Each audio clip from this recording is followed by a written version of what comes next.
तर हे मी बेसनाच्या लाडूचं भाजत आहे आणि 1 ग्लास बेसन 1.5 ग्लास बेसनला 1.5 ग्लास साखर टाका आणि त्याच्यानंतर आपलं तूप जसं लागेल तसं तुम्ही घालू शकता।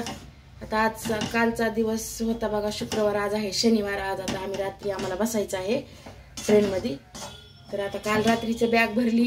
आता हे लाडूचं आपल्या गौराई येणार आहेत, तर हे लाडू हो का जसं लागेल तसं आपण पाहिजे तसं त्याच्यात तूप घालू शकता। हो का हे पाहता येईल ना, एकदम मस्त होतात। 1.5 ग्लास बेसन असेल तर 1.5 ग्लास साखर घाला, म्हणजे प्रमाण जेवढ्याला तेवढंच घाला। ड्रायफ्रूट्स असतील तर ते तुम्ही तळून त्याच्यामध्ये घालू शकता, नसतील तर असं पण छान होतंय। थोडी वेलची पूड घाला, मस्त असं पीठ आता जवळजवळ म्हणजे भाजल्याचं जमायचं। भाजलेलं बेसन पीठ कसं ओळखायचं, तर हलविताना आपण एकदम असं सैल जातंय आणि त्याचं वजन पण कमी होतंय। एकदम असं सहजपणे हे असं मिक्स होतंय आणि असं फुगल्यासारखं होतंय पीठ, ते ओळखायचं की आपलं व्यवस्थित असं हे बेसन भाजलेलं आहे। हे पहा असं मस्त असं फुगल्यासारखं होतंय पीठ। नंतर मी याच्यामध्ये काढून घेतलेलं आहे आणि आता थंड झाल्याच्या नंतर ह्याच्या साखर मिक्स करून, पण थंड चांगलं होऊ द्यायचं। थंड झाल्याच्या नंतर ह्याच्या साखर मिक्स करून नंतर याचे लाडू बांधायचे। आता त्याच्यानंतर हे आहेत उडदाच्या डाळीचे लाडू। तर उडदाच्या डाळीचे लाडू करताना अगोदर ही डाळ व्यवस्थित भाजून घ्यायची, तूप घालायचं नाही काही नाही, अशी नॉर्मल डाळ व्यवस्थित लाल होईपर्यंत भाजून घ्यायची।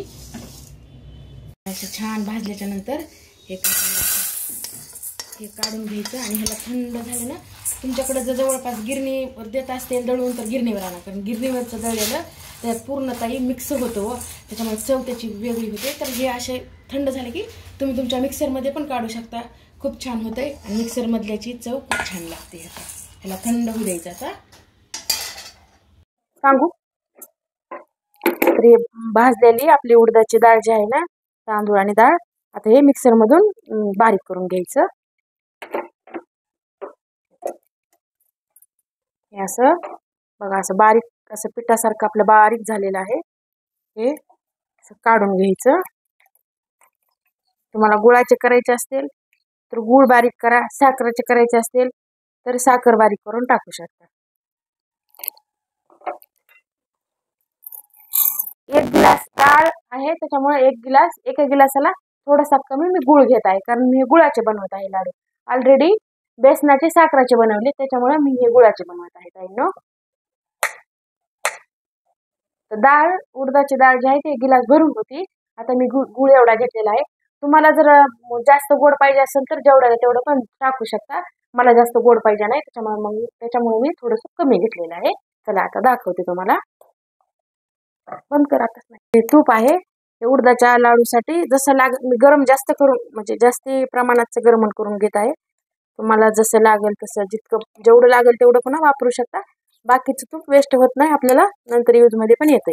पण एकदमच जर गरम करून घेतलं ना आता तर म्हणजे लाडू हुसर उठण्याची गरज नाही आहे, काही नाही आहे, कारण गरम झालेलं तूप नंतर आपण ठेवू पण शकतो आपल्याला यूजसाठी। ते चांगलं म्हणजे एकदम असं कडकडीत गरम होऊ द्यायचंय।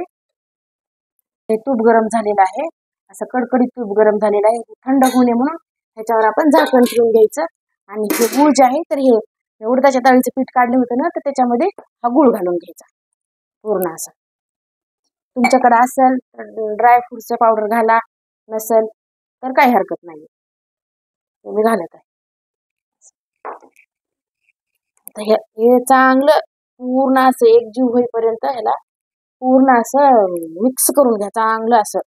त्याच्यामध्ये काय म्हणतात त्याला, गुळाचे असे गोळे नाही राहिले पाहिजे, असं व्यवस्थित जे गोळे असतील त्याला फोडून घ्या असं व्यवस्थित। नसेल तर खिसणीनं खिसून घ्या एखादा गुळाचा, ह्याच्यात जर खडा लागला तर, कारण तसं ठेवू नका, कारण त्याच्याशिवाय लाडूला चव लागत नाही। खूप गरम तूप आहे ना, हे थोडं थोडं असं घाला, म्हणजे तुम्ही एकट्या जर बांधायला असाल तर थोडं थोडंच मिक्स करून घ्या। तुम्हाला सोबत जर कुणी असेल बांधू लागायला लाडू तर पूर्ण मिक्स केलं तरी चालतंय, कारण तूप गरम आहे, जरा व्यवस्थित करा ताईंनो, पोळण्याची पण शक्यता असते। हे पहा एकदम असे पेड्यासारखे लाडू होते, तर काहीच प्रॉब्लेम येत नाहीये आणि चिटकत पण नाहीत। नाहीतरी सहसा उडदाचे लाडू ज्यावेळेस आपण करतो ना त्यावेळेस चिकटतात आपल्या टाळूला, हे लाडू एकदा तुम्ही जरूर करून बघा. लाडू पण एकदम असा व्यवस्थित बसतो. हे पहा. आणि हेल्थसाठी पण चांगले आहेत. आता थंडी येत आहे त्याच्यामुळे थंडीच्या दिवसात मी तर कंपल्सरी करते बघा. तुम्हाला अजून मी दाखवेल. हे पहा लाडू बघा किती मस्त झालेला आहे. तुम्ही पाहू शकता. लाडू असा दाणेदार असा लाडू झालेला आहे. पाहू शकता तुम्ही. आणि चिकटत नाही, टाळूला काहीच नाहीये. मुलांसाठी अवश्य बनवा. हे पहा जसा पाहिजे तसा, जेवढा पाहिजे तेवढा. तुम्ही दोघी तिघी जर बनवत असला तरी एक पूर्ण तूप एकदम मिक्स केलं तरी चालतंय. आता मी एकटीच बनवत आहे त्याच्यामुळे मी लागेल तसं ह्याच्यात घालून बनवत आहे. हे पहा उडदाचे आपले लाडू पूर्ण असे बनवून पूर्ण असे तयार झालेले आहेत. पहा किती छान झालेले आहे. त्याला चॉकलेटी कलर ह्याच्यामुळे आलेला आहे की ह्याच्यामध्ये गूळ आहे, त्याच्यामुळे कलर पण खूप छान आलेला आहे आणि खायला पण खूप चवीला छान लागतात. ताईंनो बघा एकदा करून तुम्ही. तर आता हे बेसनाच्या लाडूचं हे पहा 1.5 वाटी 1.5 गिलास ह्याचं डाळीचं पीठ आपलं आणि त्याच्यामध्ये 1.5 गिलास साखर घालते मी. एवढ्याला तेवढं घातलं म्हणजे चव पण छान लागते आणि खायला पण मस्त लागतं. हे ड्रायफ्रूटचं पावडर घालत आहे मी. हे ऑप्शनल आहे, तुम्हाला घालायचं तर घालू शकता, नाही घालायचं तर काही म्हणजे नाही घातलं तरी चालतंय. सगळं असं घातल्यानंतर घालायचं पूर्ण असं एकजीव करून मिक्स करून घ्या. मस्त आपले बेसनाचे लाडू असे सुंदर असे तयार झालेले आहेत. पाहू शकता मस्त असे 1 गिलासाचे 1.5 गिलासाचे लाडू आपले किती छान झालेले आहेत. तर चला ताईंनो आता लाडू ते सगळं झालेलं आहे. आता मी माझ्या जाऊबाईकडे आलेले आहे आणि आम्ही दोघी निघत आहोत. आता इथून आम्हाला निघायचं आहे. हे त्यांचं घर आहे. इथं आले मी आता नगरला आणि इथून आम्ही निघणार आहोत. आम्ही रेल्वे स्टेशनला आलो. खूप गर्दी आहे आता इथं. आमची ट्रेन 9:45 आहे. तर बघू आता किती वाजता येते माहित नाही, लेट झाली आहे. तर बघू आता. हे पाहता 10:30 वाजता ट्रेन आलेली आहे आणि आता इथून निघालेली आहे काचीगुड्याहून. तर सकाळी आम्ही 6:30-7 पर्यंत जाऊ. तर तिथे गेल्याच्या नंतर पण तुम्हाला शेअर करेन.